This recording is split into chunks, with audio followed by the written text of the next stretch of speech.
Bem-vindos e bem-vindas, galerinha, ao segundo episódio do podcast do Magis. Hoje estamos aqui com Ramiro Bica, professor de História no Colégio Anchieta, e vamos conversar sobre a música popular brasileira. E aí, Ramiro, como é que você está hoje? Tudo certo, muito obrigado pelo convite, Antônio. Estou Tudo muito feliz de certo? estar aqui. Então, a gente, ao longo do colégio inteiro, a gente foi aprendendo como a música é usada como um meio de identificação, como um meio de expressão. E como é, na tua visão, a música como esse meio de identificação dos povos que às vezes foram perdendo seus costumes com o passar do tempo, mas continuaram com essa música trazendo uma imagem muito boa aos seus antepassados. Sim, isso é uma questão bem importante, Antônio, porque a música realmente está presente na história da humanidade desde do início dos tempos e ela sempre foi muito significativa para mostrar a identidade de um povo, de uma civilização, de uma nacionalidade. E é sempre muito importante que a gente entenda que não existe uma música que é melhor ou pior do que a outra. Existem gostos diferentes e é importante a gente entender como essas músicas são significativas na formação e na consolidação da identidade das pessoas. É fundamental que a gente entenda isso, né, na construção do nosso respeito pelas diferentes nacionalidades, pelos diferentes povos. Pelo que eu penso, assim, eu acho que é daí que vem grande parte do preconceito com isso, porque tem muita gente que realmente tem esse problema com diferentes nacionalidades, com diferentes culturas, então a gente vê até hoje um preconceito, seja por uma diferença racial, uma diferença cultural, uma diferença econômica, uma visão muito errada sobre certos tipos de música ou certas coisas, como o samba sofreu, como o funk sofre também hoje. Então, muitos tipos de música às vezes são vistos com maus olhos pela sociedade e pensam que é alguma coisa recente ou uma visão de agora realmente da pessoa, mas é uma coisa que vem de muito tempo atrás, já vem de uma origem muito grande. Isso mesmo, o samba é um ótimo exemplo disso, porque o samba ele tem as suas origens nos escravizados, nos ex-escravos do Brasil. Ele é um ritmo africano. E quando ele era tocado no Brasil, no início do século, no final do século XIX, no início do século XX, ele era diretamente associado à marginalização, chegando ao ponto de ser proibido tocar samba, ou pessoas que andavam com um pandeiro na rua acabavam sendo presos pela polícia. Mas aos poucos, o samba foi adquirindo um respeito maior da sociedade, especialmente depois do advento do rádio. Sim. Quando o rádio surgiu no Brasil e as músicas, os sambas começaram a ser tocados no rádio, aos poucos o samba começou a ganhar o respeito da burguesia, especialmente. E quando ele cai no gosto da burguesia, ele passa a ser mais respeitado, inclusive servindo mais tarde como forma de representação da identidade nacional brasileira. Na época do Getúlio Vargas, houve um incentivo muito grande a transformar o samba num símbolo do Brasil. São muito conhecidas, por exemplo, os sambas Exaltação do Ari Barroso, né? Do Uhum. Brasil, meu Brasil brasileiro, meu mulato insoneiro. São canções que foram sendo forjadas, inclusive, como uma forma de identidade do Brasil. Hoje o samba, pelo que eu me lembro, eu fiz o dever de casa, eu dei uma pesquisada, e hoje ele é um patrimônio imaterial brasileiro, então ele é Perfeito. eleito, e tem muita gente que ainda contesta um pouco disso, mesmo, tipo, sabendo tudo isso, e que tu falou do início do samba com os escravizados, inclusive a palavra pagode, o pagode, o estilo musical que a gente conhece hoje, ele vem de uma festa na senzala. Então, ah, ah, esse início, ele ainda é marcado para uma visão de hoje de quem faz samba é vagabundo, quem faz samba é tal coisa, ou um preconceito até com a religião de Umbanda, de qualquer matriz africana.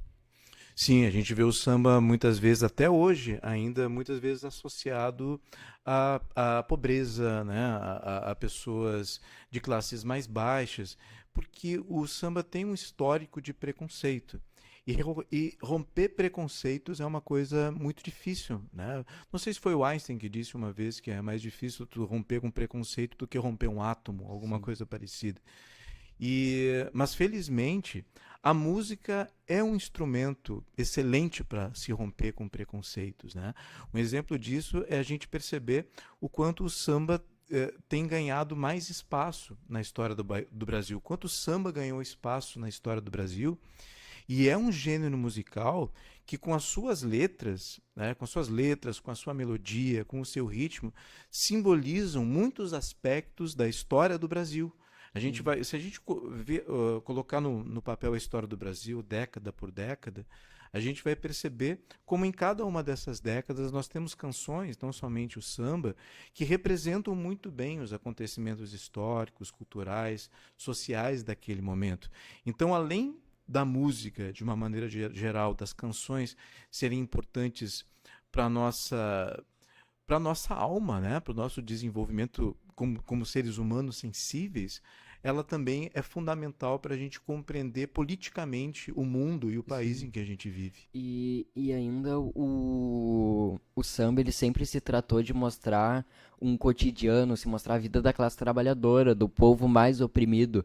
Então, é normal também que tenha essa, de início, uma desavença com essa vida burguesa, com essas pessoas que escolhem fechar os olhos para a vida da maioria das pessoas de hoje. Até nisso que, na minha visão, é criado o Bossa Nova, porque o Bossa Nova ele tem uma visão mais elitizada do que era o samba de raiz. Então, o samba de raiz sendo esses grupos que se juntavam na rua para tocar em botecos, bares e que chamava o povo que estava voltando do trabalho, chamava o povo que estava passando e era uma coisa que reunia mais o Bossa Nova ele chega como uma coisa mais elitizada, então ele para de falar tanto sobre o cotidiano da classe trabalhadora para falar mais de questões da vida burguesa ou até do romancismo literário, que para mim se assemelha muito, onde ele fala mais da idealização da mulher, ele fala mais sobre uma vida que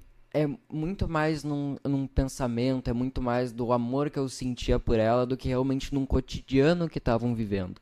E é mais ou menos nessa época que muitos artistas de samba de raiz mesmo crescem e não têm o devido respeito, não têm o, o, o Reconhecimento. reconhecimento devido. Até um artista que está surgindo muito agora, já anos depois da morte dele, é o Cartola.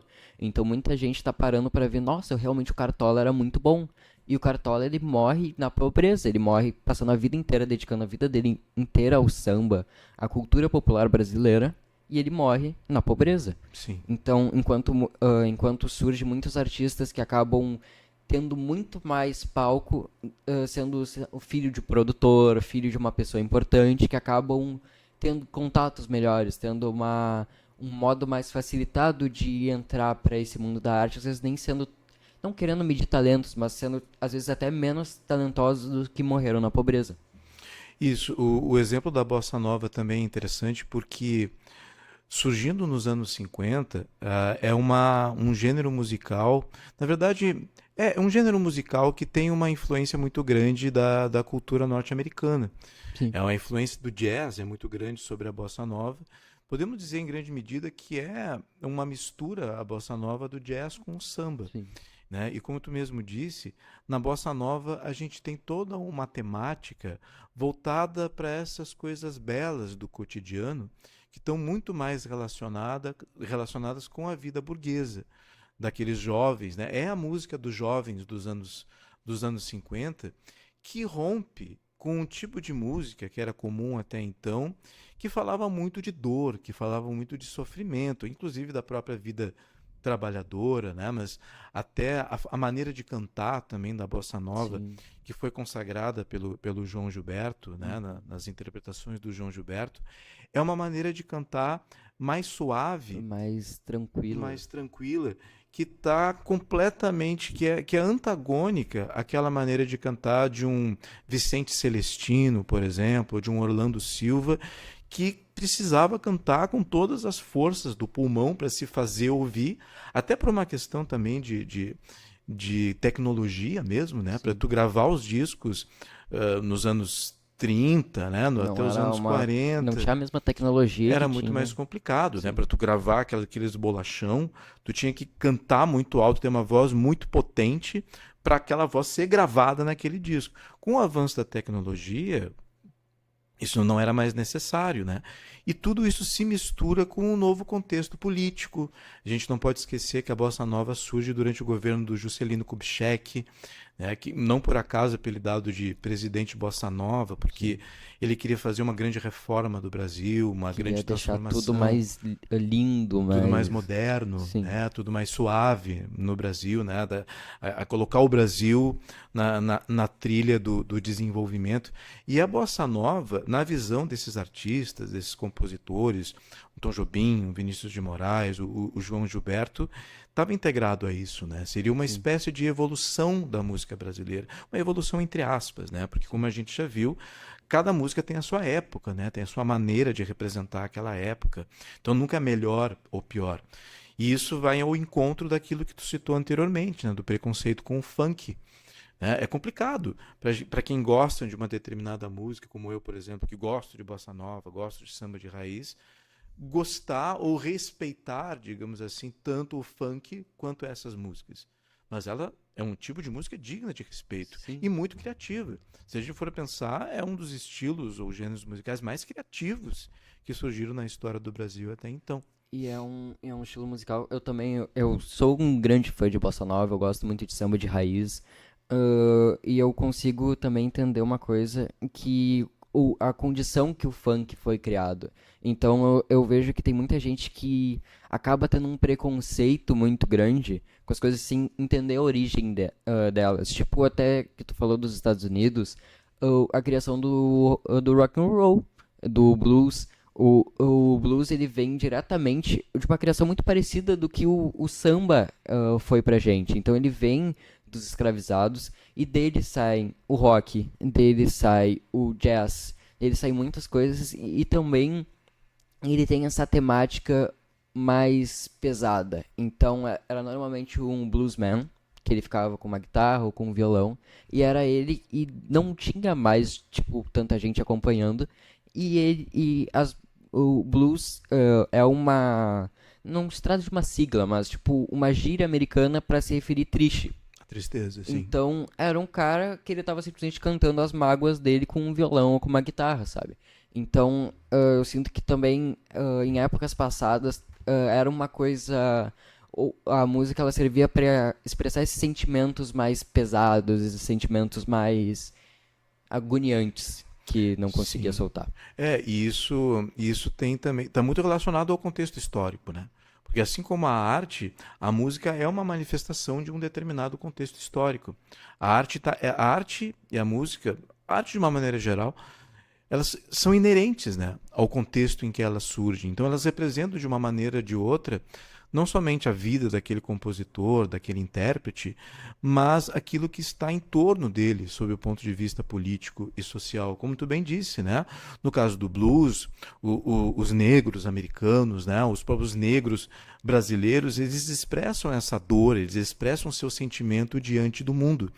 E isso é interessante também de lembrar, porque a contribuição dos negros para a música É mundial gigante. é gigantesca. É fundamental, é absolutamente fundamental. No jazz, no blues, no rock, no samba, no choro, né? Então são canções que estão completamente ligadas àquilo que a sociedade é naquele momento. E por isso que tem que ser sempre muito e muito respeitadas e admiradas nas suas peculiaridades. É isso. Eu fiquei sabendo, um passarinho me contou que tu veio trazer também umas músicas pra cantar pra gente. É verdade? É verdade, é verdade. Vamos Se então? tiver um tempinho, sim. Trechinho? Primeira delas é uma canção, é um samba dos anos 30, de 1933, chamado Filosofia, de um compositor chamado Noel Rosa, que foi o compositor que eu estudei no meu doutorado em História. Minha tese foi sobre ele. E ele fala dessa questão de como era. Fala um pouco da sociedade do Brasil naquele momento, o sentimento do indivíduo naquela sociedade dos anos 30. O mundo me condena e ninguém tem pena, falando sempre mal do meu nome, deixando de saber se eu vou morrer de sede ou se eu vou morrer de fome.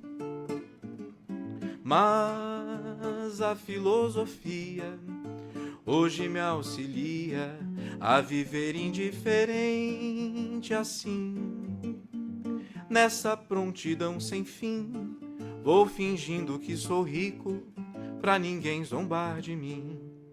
Isso é um trechinho, né? Vejam só, né? Já nos anos 30 tu tem o indivíduo preocupado em fingir que é rico para não ser zombado.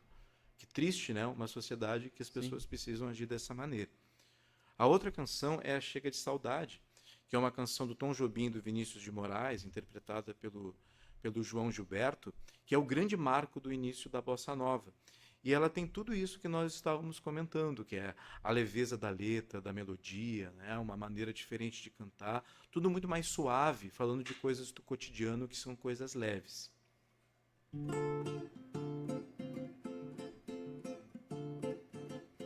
Vai, minha tristeza, e diz a ela que sem ela não pode ser.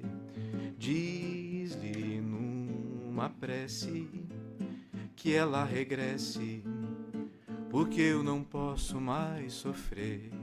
Chega de saudade, a realidade é que sem ela não há paz, não há beleza. É só tristeza e a melancolia que não sai de mim, não sai de mim, não sai. Então é um trechinho da canção, né, que fala do amor, né, preocupação Sim. com o amor. Tudo é triste porque não tem o amor daquela sua mulher amada. E é o que a gente falou, é o foco no indivíduo, na paixão que ele sente. Então é um amor que não trata do cotidiano, trata da saudade dela, trata Exato. de coisas talvez mais espirituais do que materiais da Mais vida. sentimentais, mais Isso. emocionais, porque a preocupação do bossa novista, digamos assim, é isso, né? Porque é como se todo o resto em torno dele tivesse muito bem, né? Aquele país dos anos 50, do início dos anos 60, Juscelino Kubitschek, desenvolvimentismo do Juscelino Kubitschek, Copacabana, Ipanema, ricos, os filhos dos ricos que faziam essas canções, né?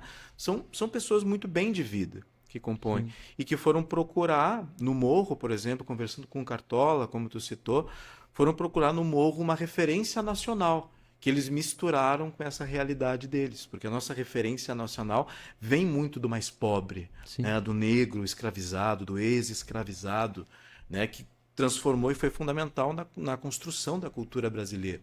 Então, o pessoal da Bossa Nova buscou isso e misturou com a sua realidade, com a influência americana, né, com aquele American Way of Life que tinha uma Sim. influência sobre o Brasil.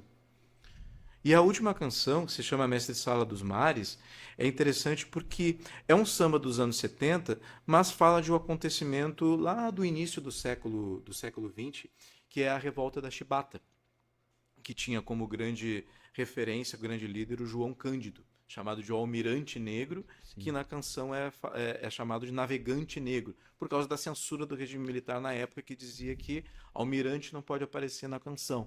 E Sim. os caras trocaram por navegante.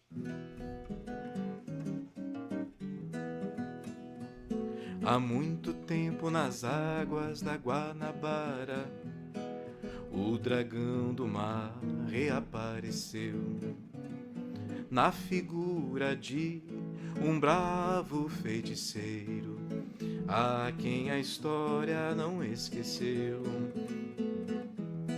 Conhecido como navegante negro, tinha a dignidade de um mestre-sala. E ao acenar para o mar, na alegria das regatas, foi saudado no porto pelas mocinhas francesas, jovens polacas e por batalhões de mulatas. Rubras cascatas jorravam das costas dos santos entre cantos e chibatas, inundando o coração do pessoal do porão. que a exemplo do feiticeiro gritava então. Só um trechinho então, né? Que conta a história da revolta da Chibata, que foi uma revolta interessante, porque é uma revolta dos marinheiros, novamente, né? Da Daqueles classe que mais pobre. exatamente, daqueles que estão mais abaixo na hierarquia militar, né? Contra os oficiais que os puniam com chibatadas, né?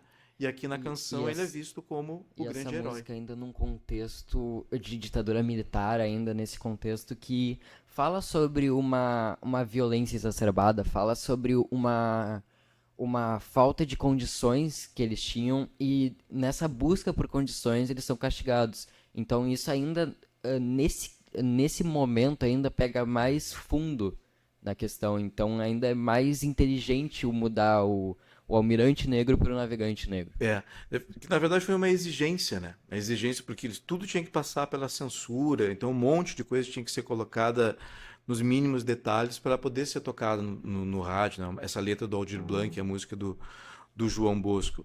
Mas é bem isso que tu disse, na verdade, porque torna ainda mais interessante por ser o momento da ditadura militar, porque fala do sofrimento, fala dos castigos, né? Fala do conflito social, do conflito entre as classes. Isso é bem significativo no momento que o país passava por um regime autoritário, que interferia em tudo na vida das pessoas, inclusive nas canções, inclusive nas manifestações artísticas, que deveria ser algo absolutamente livre, né? Sim. Uma grande referência da liberdade daquilo que nós somos. É isso então. Muito obrigado por participar. A gente vai encerrando o segundo episódio do Magiscast. E é isso. Assistam os próximos e fiquem ligados aí e já deixem seu joinha. Obrigado, gente.